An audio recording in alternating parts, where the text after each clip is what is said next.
Someone says your name. You answer. You even nod at the right moment.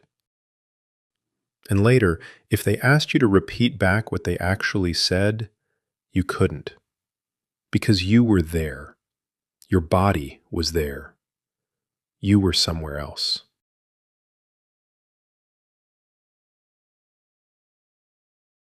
This is the UncaRved.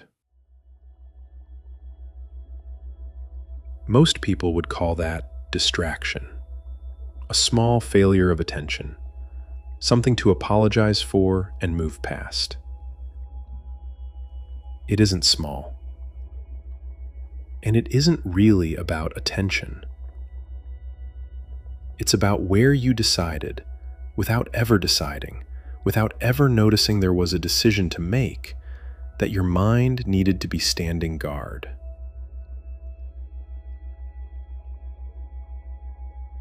There is a version of this almost everyone carries. A mistake that's already finished happening. A conversation you can't take back. A number that has to come out right by the end of the month, or the end of the year, or the whole thing falls apart.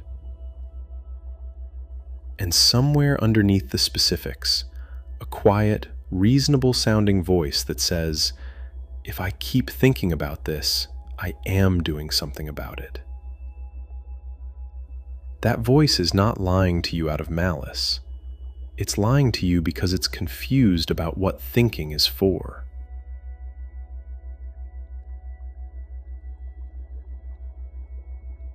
Here is the confusion exactly. There is a kind of thinking that changes something. The hour you sit down and actually work the problem, plan the route, make the call, fix what can still be fixed.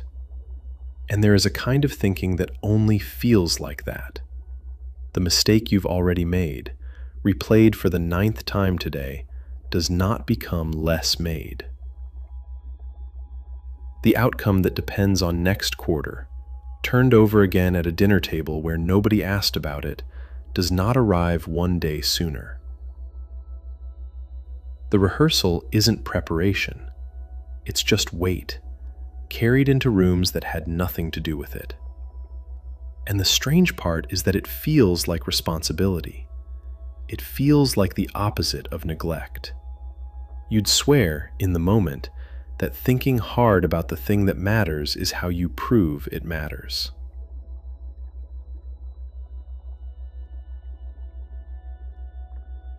Somewhere in you, a different clock is running.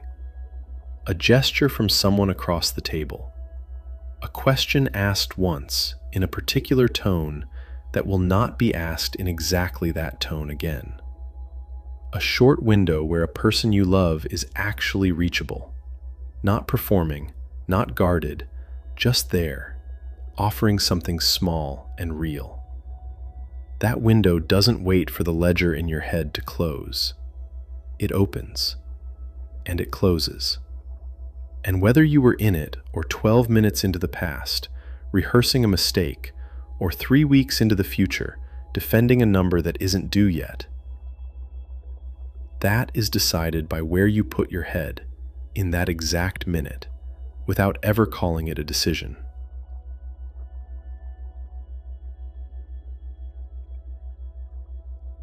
This is the part most people skip past. Your world is not built once in some formative year and then simply lived in afterward. It is built constantly, in minutes like that one. Every time you choose, unnoticed, to stay in the ledger instead of the room, you are not just missing a moment. You are teaching yourself, a little more precisely, that the ledger is where the real work happens. That presence is a luxury for people with less at stake. And the next time a window opens, you will be a little quicker to leave it, because that is what you practiced the day before and the day before that. The pattern doesn't hold you. You keep it standing, one unregistered minute at a time.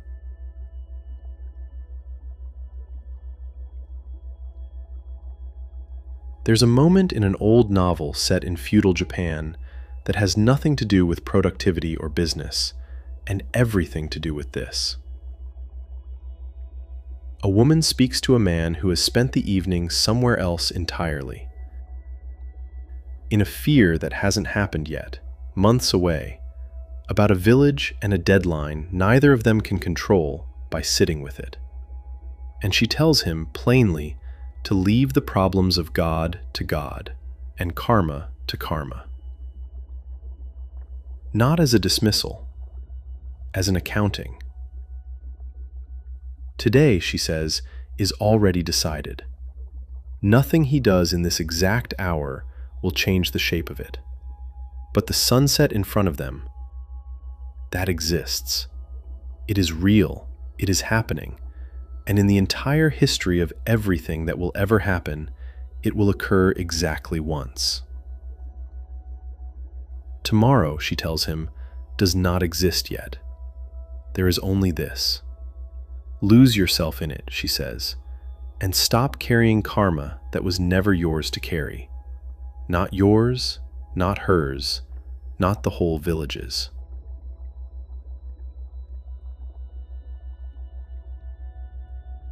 It would be easy to hear that as an argument for doing less. It isn't. The man in that story still had a ship to sail, a village that genuinely depended on decisions he had to make. None of that disappeared because he watched a sunset. What she was pointing at was narrower and harder than that. Not stop caring. Sort what is actually yours, right now, in this hour, from what only feels like yours because you haven't let it go. The number at the end of the quarter is yours to work on when you are sitting down to work on it. It is not yours to carry into a conversation that was never about the number at all.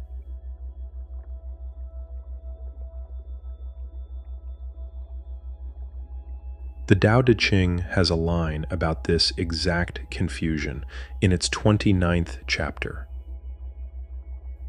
Lao Tzu writes that the world is a sacred vessel, and it cannot be forced. Whoever tries to grasp it loses it. Whoever tries to hold it lets it slip. He isn't only talking about ambition or about trying to control other people. He is describing a grip.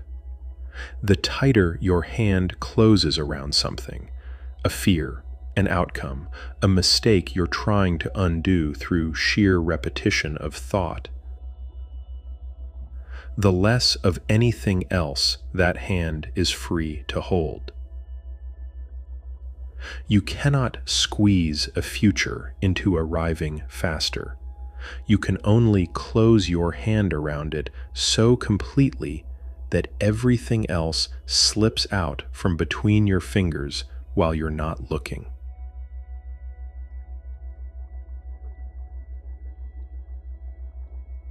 Here is what makes this genuinely difficult, not just a nice idea to agree with. If you loosen the grip on the ledger, some real part of you believes the business will suffer, that the mistake will go unexamined and repeat itself, that letting go of the rehearsal means letting go of the responsibility. That fear isn't irrational, it's just aimed at the wrong target. The ledger does not need more hours of rehearsal outside the hours when you can actually act on it. It needs your full attention when you sit down to work it, and your absence the rest of the time. So there is a self left over who can sit down and work it well tomorrow.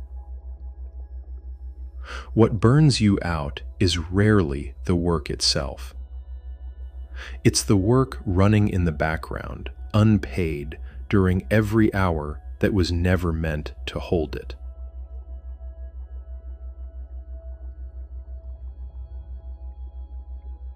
And what it costs you doesn't show up on the ledger at all.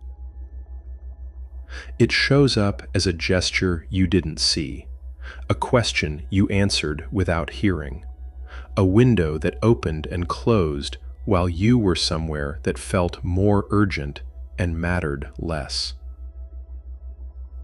You did not fail those moments by being a bad father, a bad brother, a bad husband. You failed them by mistaking vigilance for love and rehearsal for responsibility. They are not the same thing. They have never been the same thing. And the people standing in the room with you can always tell the difference, even when they don't have words for it.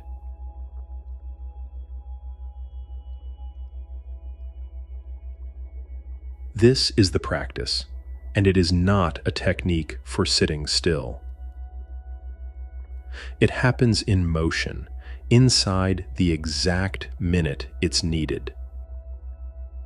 Not before, not after, not in some separate quiet hour set aside for reflection. The moment you notice your head has left the room, mid-conversation, mid-gesture, mid-question someone just asked you, name it, once, silently. Not now. 2 words. Not a debate with yourself about whether the ledger deserves the attention. It might. Just not this minute. Not now. And then, without arguing further, return your eyes to whoever is actually in front of you. That's the entire practice. No sitting, no timer, no special conditions. Just a 2-word sentence, used the moment it's needed, as many times a day as it takes. You will not get it right every time. The ledger is loud, and it has years of practice pulling you toward it. But every time you catch it and come back anyway, you are teaching yourself something different than what you taught yourself yesterday. That the room is not the interruption, the ledger is.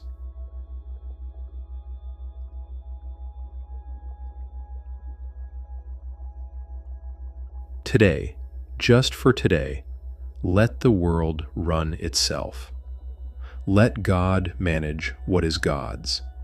Let the Tao finish what the Tao started. None of it was ever waiting for your supervision. You are nowhere else but here, and that, though it rarely feels like it, is a blessing. Heaven is smiling at you in the quietest way it knows, by giving you this exact moment, unrepeated, unclaimed.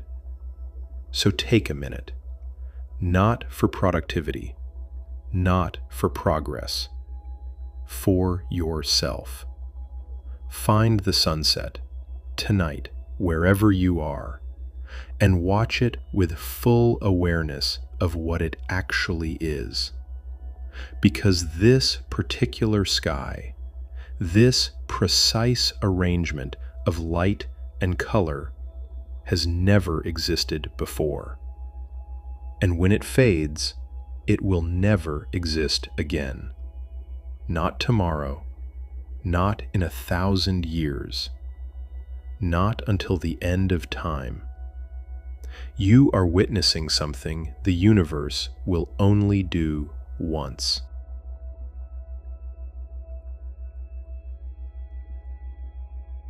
Let yourself dissolve into it.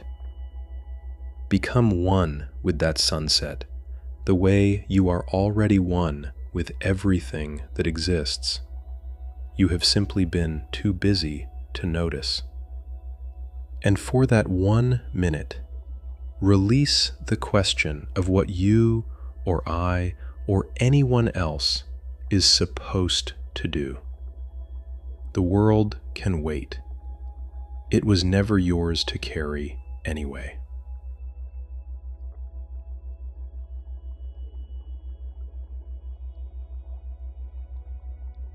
There will always be a version of you standing at the edge of a field that isn't finished yet, worried about the harvest, replaying the season that went wrong. That worry is not the enemy. Some of it is simply the weight of caring about something real. But there is a sunset happening right now, in whatever room you're sitting in whoever just said your name and is waiting to see if you're actually there. It will not happen again. Not this version of it. Not ever. The ledger will still be there when you turn back to it. It always is. This will not.